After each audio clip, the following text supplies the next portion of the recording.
Welcome to my this YouTube channel. আপোনাক সকলোকে মোৰ YouTube চেনেলটোলৈ পুনৰবাৰ স্বাগতম জনাইছো আৰু মই আজি এডুকেশ্যন ডিপাৰ্টমেণ্টৰ কেইদিনমান আগৰ পৰা যেটো পোষ্ট খালি হৈছিল যে এপ্লাই হৈছিল হয়তো আপোনালোকে এপ্লাই কৰিলে তাৰ সেকশন এসিস্টেন্ট আৰু জুনিয়ৰ এসিস্টেন্টৰ কাৰণে যিবিলাক মেথমেটিক্সৰ কোৱেশ্চন এমসিকিউ কোৱেশ্চন আহিব পাৰে সম্ভাৱ্য এমসিকিউ কোৱেশ্চন বিলাকৰ বিষয়ে মই আলোচনা কৰিবৰ কাৰণে প্ৰথম পাৰ্ট হিচাপে আজি কেইটামান এমসিকিউ কোৱেশ্চন লৈছো আৰু সেই এমসিকিউ কোৱেশ্চন কেইটাৰ মই সলভ কৰি আপোনাক দিম আৰু এইখিনিতে এটা কথা ক'ব বিচাৰিছো যে এনে ধৰণৰ এমসিকিউ কোৱেশ্চন হয়তো আপোনালোকে বেলেগ চেনেল বিলাকত নাপাব মই বহুত কিটা চেনেল সাৰ্চ কৰি চাইছিলো এনেকুৱা এমসিকিউ কোৱেশ্চন আপোনালোকে হয়তো নাপায় ঠিক আছে তেতিয়াহলে মই পাৰ্টটো আৰম্ভ কৰিব খুজিছো প্ৰথম কোৱেশ্চনটো মই আজি লৈ আহিছো if 5432 star 7 is divisible by 9 then the digit in the place of star is অর্থাৎ যেহেতু কোৱেশ্চন বিলাক অসমীয়া আৰু ইংৰাজী দুয়োটা ভাষাতে আহিব গতিকে মই অসমীয়াটো লৈছো ইংৰাজীটো কোৱেশ্চনটো লৈছো অসমীয়াটো হল যদি 5432 star 7 সংখ্যাটো 9 এৰ বিভাজ্য তেন্তে ষ্টাৰৰ ঠাইত কি অংক থাকিব হেতু উলিয়াব লাগে এতিয়া বিভাজ্যতাৰ নিয়ম অনুসৰি 9 ৰ বিভাজ্যতাৰ নিয়ম অনুসৰি আমি পাব পাৰো কি যে সেই যেটো সংখ্যাক 9 এৰ বিভাজ্য হ'ব সেই সংখ্যাটোৰ গটেইকেটা অংক যোগ কৰিলে 9 যোগ কৰি পোৱা যেটো যোগফল হয় সেই যোগফলটোক 9 এৰ বিভাজ্য হ'ব লাগিব অৰ্থাৎ এই সংখ্যাটো লৈছো কি ইয়াত আছে 5432 star 7 এই সংখ্যাটো চাবা 5 plus 4 কৰিলে 9 গতিকে 9 ডিভিজিবল হয় তাৰ পিছত 2 আৰু 7 2 plus 7 কৰিলে হ'ব 9 গতিকে ইয়াকত ডিভিজিবল হয় গতিকে বাকি থাকিল কি 3 আৰু স্টাৰ থাকিল 3 plus স্টাৰ ইয়াক কৰিলে কি হ'ব লাগিব 9 এৰ ডিভিজিবল হ'ব লাগিব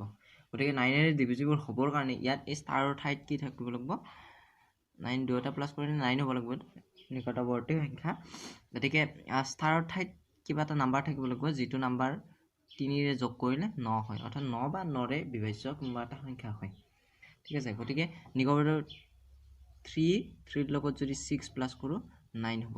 গতিকে এই স্টাৰৰ ঠাইত হ'ব কি 6 সংখ্যাটো হ'ব গতিকে आंसर হ'ব সি আনসারটো কারেক্ট आंसर তাৰ পিছত 2 নম্বৰ কোৱেশ্চনত লৈছো কি find the unit digit in the product তলৰ সংখ্যাবোৰৰ যোগফলৰ এককৰ ঘৰৰ অংকটো উলিয়াব লাগে এই সংখ্যা তিনিটা আছে তিনিটা যোগফল যোগ কৰি যেটো সংখ্যা পোৱা যায় তাৰ এককৰ ঘৰত কি অংক থাকিব হেতু উলিয়াব লাগে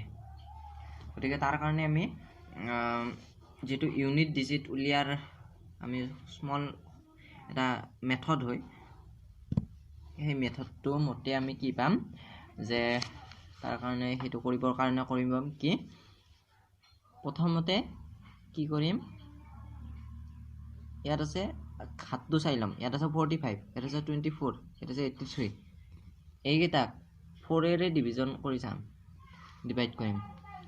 45 ক যদি 4 এৰে ডিভাইড কৰিম 4 এৰে ডিভাইড কৰিলে হ'ব 11 টাইম গল 44 into 1 ৰিমাইন্ডাৰ হয় গতিকে আমি লিখি লৈছো কি ইয়াত আছে কি 7 ইউনিট ডিজিট 7 আছে আৰু ৰিমাইন্ডাৰ পাৰ 1 ঠিক আছে বাৰু এটো প্লাস কৰি দিলো আমি এককৰ ঘৰৰ অংকটো হে উলিয়াব লাগে নেক্সট আছে 24 ক 4 এৰে ডিভিজন কৰিলে 6 টাইম গল 24 এটো 0 হয় গতিকে ইয়াত কি কৰিব লাগিব 9 আৰু ইয়াত 4 টোৱে থাকিব 0 হেৰি নহয় তাৰ পিছত নেক্সট থাকিল কি 83 ক যদি 4 এদি ডিভাইড কৰো 20 টাইম 3 ৰিমাইন্ডাৰ হল 8 আছে 83 এতিয়া সাম কি 7 1 জাৰ কৰিলে 7 ৰ যদি 7 গুণ কৰিলে 7 হ'ব তোৰ প্লাস 9 ৰ চাবচোন 9 গুণ 81 আৰু 9 গুণ 81 চাৰিটা ন মাল্টিপ্লিকেশন কৰিলে ইটো হ'ব 81 into 81 হ'ব ভাইয়া সহজ কৰাৰ কাৰণে কি কৰিলো এটো এনেকে লিখি লৈছিলো 1 আৰু 1 মাল্টিপ্লিকেশন কৰিলে 1 হ'ব গতিকে ইউনিট ডিজিট হ'ব কি ইয়াৰ 1 প্লাস 8 8 গুণ 64 64 লগত আৰু 8 মাল্টিপ্লিকেশ্যন কৰে 8 4 গুণ 32 2 গতিকে একৰ ঠাইত থাকিব কি 2 7 plus 1 plus 2 একৰ লগত 10 গতিকে ইয়াৰ একৰ ঘৰত থাকিব কি সম্ভাৱ্য একৰ ঘৰত থাকিবলগীয়া অংকটো হল 0 গতিকে ইয়াৰ answer correct answer B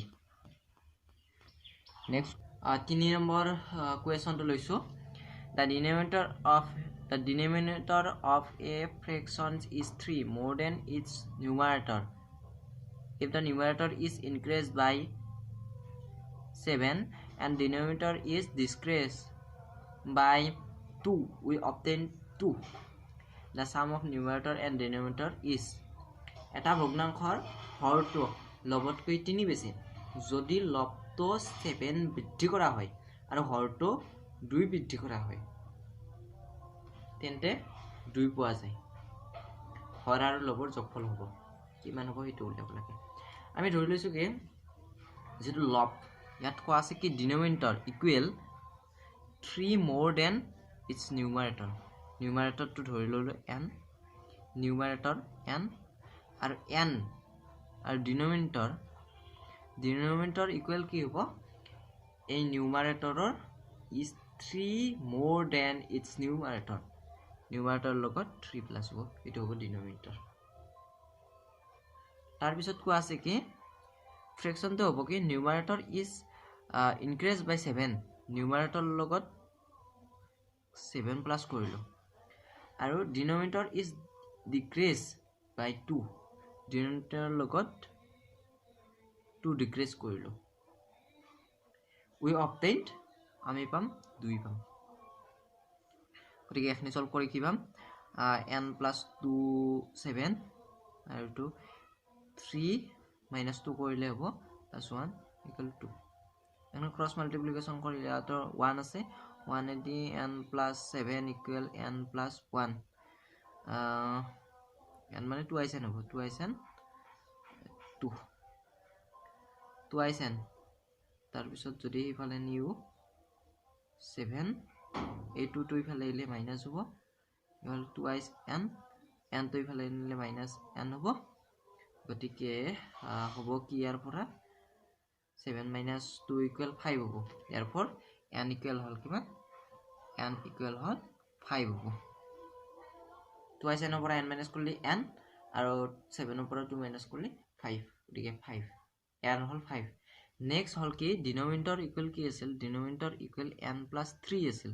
n plus 3 আছিল গতিকে নিউমাৰেটৰ পালো কিমান 5 plus 3 গতিকে ডিনোমিনেটৰ ইকুৱেল 8 গতিকে ইয়াত কোৱা আছে কি হৰ আৰু লবৰ যোগফল হ'ব অৰ্থাৎ কি the sum of numerator and denominator এটা নিউমাৰেটৰ পালো আমি কিমান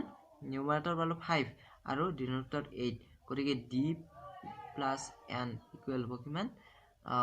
8 plus 3 ইকুৱেল হ'ব sorry 8 plus 5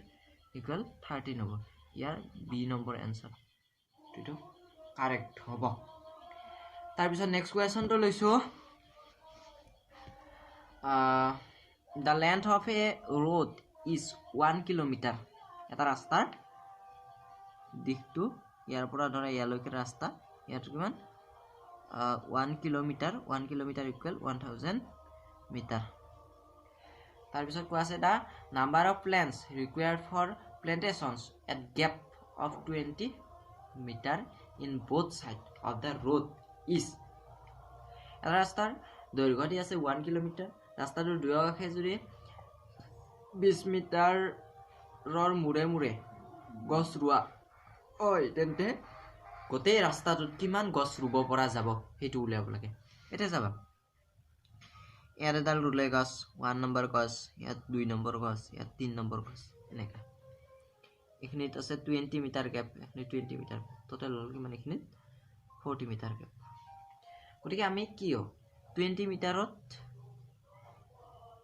দুডাল 40 মিটাৰত আৰু এডাল বেছি অৰ্থাৎ ইয়াৰ পৰা আমি এটা কথা গম পাব আৰু অৰ্থাৎ 20 মিটাৰত কি দুডাল গছ ৰুই 20 মিটাৰৰ মুৰে মুৰে দুডাল গছ ৰুই গতিকে টোটাল আছে কিমান গোটেই ৰাস্তাটো দৈৰ্ঘ্য আছে 1000 মিটাৰ আৰু এডাল কিমানৰ মুৰে মুৰে 20 মিটাৰৰ মুৰে মুৰে ৰুৱে গতিকে 20 দি কেনসেল কৰলো এটো হল কিমান 5 2 গুণ 5 2 10 শূন্য গতিকে 50 জপা 50 ডাল হ'ব কিন্তু 50 ডাল নহয় আৰু তাতকে এডাল বেছি হ'ব গতিকে 1 প্লাছ হ'ব গতিকে হ'ল কিমান 51 ডাল গছ এটা হাৰিত অৰ্থাৎ ৰাস্তাৰ এটা মূৰত কিমান হ'ল 51 এতিয়া যেহেতু ৰাস্তাটো দুয়ো পাশে আহে গতিকে এটা লাইনত যদি 51 কে হয় দুটা লাইন যেহেতু কিমান হ'ব 102 হ'ব গতিকে কাৰেক্ট আনসাৰ হ'ব এটা তাৰ পিছত নেক্সট কুৱেশ্যনটো লৈছো 5 নম্বৰ কুৱেশ্যনৰ আছে আই হ্যাভ এক্স মাৰ্বল এক্স বুলি কোৱা আছে মাৰ্বল মোৰ হাতত এক্সটা মাৰ্বল আছে মাই এল্ডাৰ ব্ৰাদাৰ হ্যাজ 3 মোৰ দেন মাইন মতকে মোৰ ডাঙৰ ভাই দাদাৰ হাতত কিমানটা আছে তিনটা মাৰ্বল বেছি আছে তাৰ তাত while my younger brother has 3 less than mine মতকে মোৰ সৰু ভাইটিৰ মোৰ তিনিটা মাৰ্বল লাতকে কম আছে মতকৈ তাৰ হাতত মাৰ্বল তিনটা মাৰ্বল কম আছে যদি মুঠ মাৰ্বলৰ সংখ্যা 15টা হয় if the total number of marble is 15 the number of marbles I have total marble যদি 15টা আছিল তেতিয়া হলে মোৰ হাতত থকা মাৰ্বলৰ সংখ্যা কিমান হ'ব হেতু উলিয়াব লাগে গতিকে মোৰ হাতত আছিল মাৰ্বল x টা তাৰ পিছত গতিকে মোৰ হাতত থকা এক্সটা মাৰ্বল আৰু মোৰ যে ডাঙৰ ভাইৰ দাদাৰ হাতত মতকে তিনিটা মাৰ্বল বেছি আছে আৰু মোৰ সৰু ভাইটিৰ হাতত মতকে কি তিনিটা মাৰ্বল কম আছে গতিকে গোটেইকেইটা যোগ কৰি দিলে কিমান হ'ব 15 হ'ব এটা +3 -3 দুটা কেনসেল হ'ল থাকিব কি x তাৰ পিছত x + x এই তিনটা প্লাস করলে 28x হ'ব ইকুয়াল কিমান 15 গতিকে x ইকুয়াল হ'ব 15/3 ইকুয়াল 5 গতিকে মোৰ হাতত মাৰ্বল আছিল 5টা বি আনসাৰটো কাৰেক্ট নেক্সট কুৱেশ্যনটো আছে কি 6 number কুৱেশ্যনটো how many numbers between 400 and 800 are divisible by 4 5 and 6 400 আৰু 800 মাজত কিমানটা সংখ্যা 4 আৰু 4 5 6 এৰে বিভাজ্য হয় এটো উলিয়াব লাগে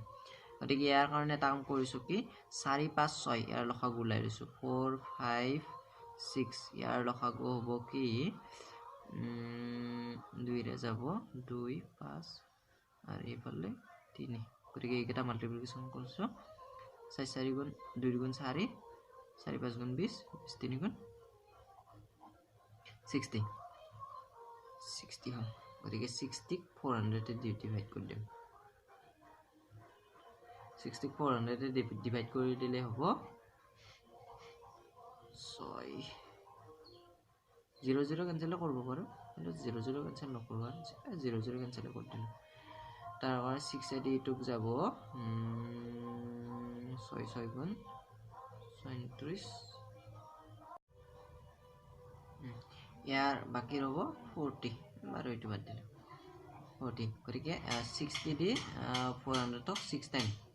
গতে দি কমপ্লিট ডিভিজিবল নহয় বাৰু এটো এটা নিয়মৰ কাৰণে হে কৰিছো 8ক যদি 6 দি হৰণ কৰো 0 0 কেনসেল কৰি দিব পাৰো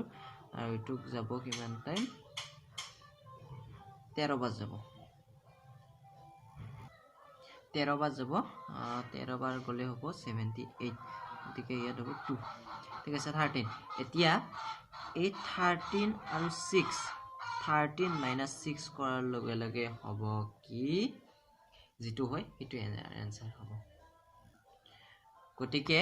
ইয়াৰ আনসাৰ হ'ব 13 - 6 ইকুৱেল 7 1 নম্বৰতে এ নম্বৰটো আনসাৰ হ'ব গতিকে এনে ধৰণৰ যিখিনি ইৰিগেশ্যন ডিপাৰ্টমেন্ট হক বাকি যিবিলাক মেথছ পাই থাকিবৰ কাৰণে এই চেনেলটো সাবস্ক্ৰাইব কৰিব সকলোৱে লাইক কৰিব শেয়াৰ কৰিব বন্ধুসকলৰ লগত ধন্যবাদ